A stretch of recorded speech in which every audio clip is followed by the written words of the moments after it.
Hey everyone, Patrick here again, and I am a food course service member with Phillips Education Partners in Newark, New Jersey. And today is our last part of our Jersey Taste Holiday series, and we'll be commemorating the holiday of Kwanzaa by cooking up some sautéed collard greens. When it comes to food, Kwanzaa is a delicious tribute to soul food, African recipes, and even Caribbean flavors.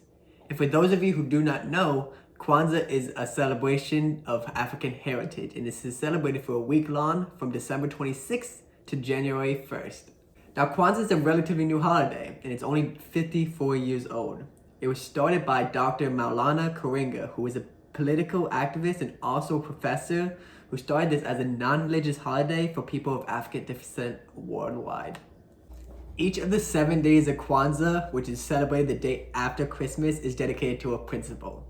Now, food is an important part of Kwanzaa because it is a nod to the harvest celebrations in Africa in which communities pay respect to the crops and the laborers. Now, Karamu is a feast celebrated on December 31st, and that usually consists of a platter of fresh fruits and vegetables. In fact, Kwanzaa comes from the Swahili phrase Matunda ya Kwanza, which means the first fruits of the harvest. As you can see right here, the 7 principles are Umoja, which means unity, Kujichagulia, which means self-determination, Ujima, which means collective work and responsibility, Ajama, which means cooperative economics, Nia, which means purpose, Kuumba, which means creativity, and Imani, which means faith. That is why we see a 7-pronged candle holder associated with Kwanzaa, and it serves as a tribute to the 55 African countries. Now, 3 of those candles will be red, 1 of those candles will be black, and then the last 3 will be green, and that's to symbolize the African liberation movements. So now, let's get into the ingredients of our sautéed collard greens, and we'll be having, obviously, these collards, which are huge. I mean, this is bigger than my head. And I got a few of these, so we'll have a decent amount. We're also gonna need a half a cup of sliced, finely diced onions. Then we're gonna use also a half a cup of chicken stock. It's best to use homemade chicken stock, but I did not have any on deck, so I had to use some store-bought chicken stock.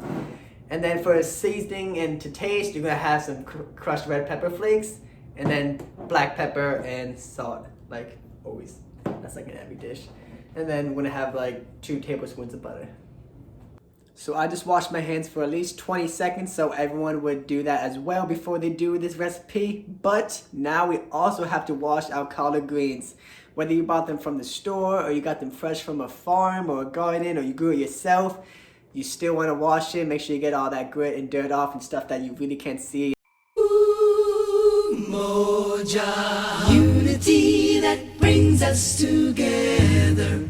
Umoja, unity that brings us together. Umoja. So now it's time to get started on chopping up our onions and our collards. So like always, you're gonna need parents' permission before you get started, but I'll show you how to properly and safely chop up your onion and your collards.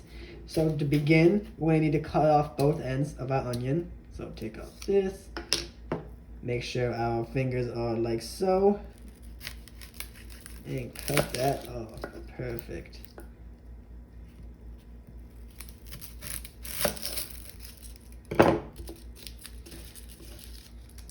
Now we're just gonna cut straight down the middle.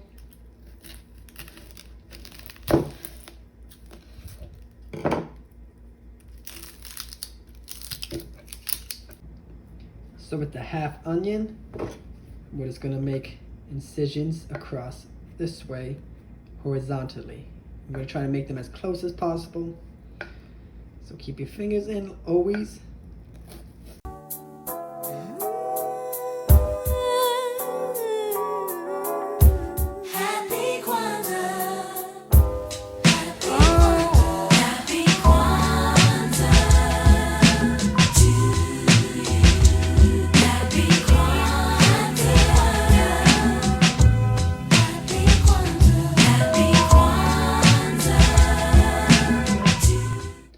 For the collards, I really just want to cut off the stem, so I'm just going to make 2 incisions and just get it right out.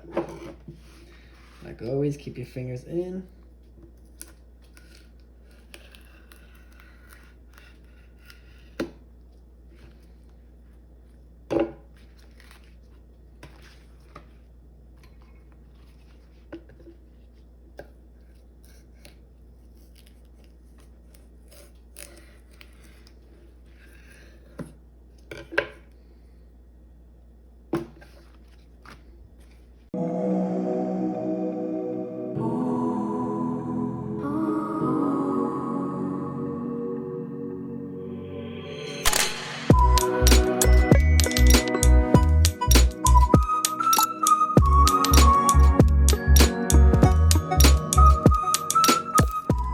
So now we're gonna get started with sauteing. And what sauteing means is essentially cooking over a high heat and a little bit of oil. We got our 2 tablespoons of butter that's gonna serve as a fat for that. And we're gonna start off with our onions. And we're gonna wait till they get browned up, and we're always gonna keep the saucepan moving. Now why is this? Well, this will allow for even distribution of the heat and keep that pan as hot as possible. We want this to be very hot, like I said, that's the whole point of sauteing, so we get it done quickly. And we want to make sure we keep all that flavor, that texture, and that color.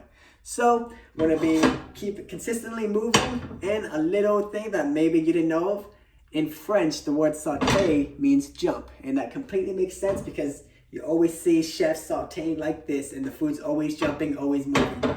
So now we're gonna get started with adding all the ingredients. So let's get started.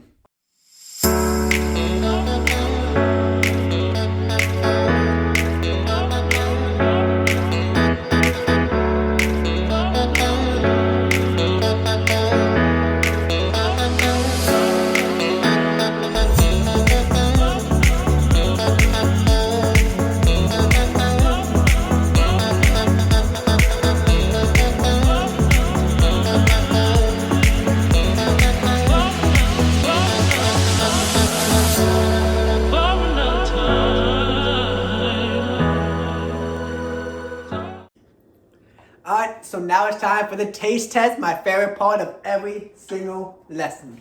So, here we go. Let's go right into it. I already topped it off with more red pepper flakes. I'm always so proud of myself when I cook something good. You taste the spice and everything, which I like. You don't have to add the red pepper flakes, it's just I like a little bit of spice. Amazing. And that about does it for our Jersey Taste Holiday series. Thank you for coming out to the Kwanzaa edition for the last part. And thank you for coming out to the Hanukkah and Christmas ones as well. I had fun cooking up the latkes for Hanukkah, putting together the reindeer celery sticks for Christmas, and then cooking up these sauteed collard greens, which I'm about to finish right after I'm done recording. But hopefully everyone enjoyed them as much as I did, and hopefully you all get a chance to try out some of the recipes. But for now, enjoy your holiday break, and I'll see everyone next time.